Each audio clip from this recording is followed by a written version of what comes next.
এই দোকানদার, মানিক, এই কি লাগবে তোর? এক প্লেটে 3টে পরোটা, আনলিমিটেড তরকারি, একটা সেদ্ধ ডিম, 1 টুকরো পেঁয়াজ, একটা কাঁচা লঙ্কা, 30 টাকা দাও। এ শালা, তুই কি খানা নাই? তুই দেখতি না আমার এই চা পানার দোকান, তোর তরকারি বড়াটা আমি কনতে দেবো? বন্ধ কর। रुको जरा।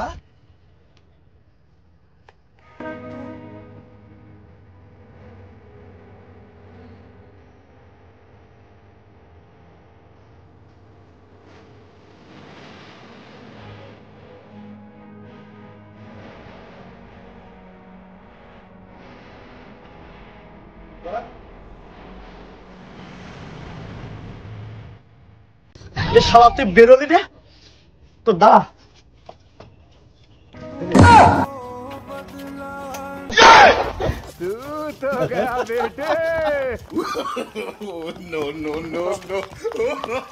হায় আর তোর ফুয়ার মধ্যে ঝাঁটা চালাই দেবো তোর। আয় এবার দোকানে।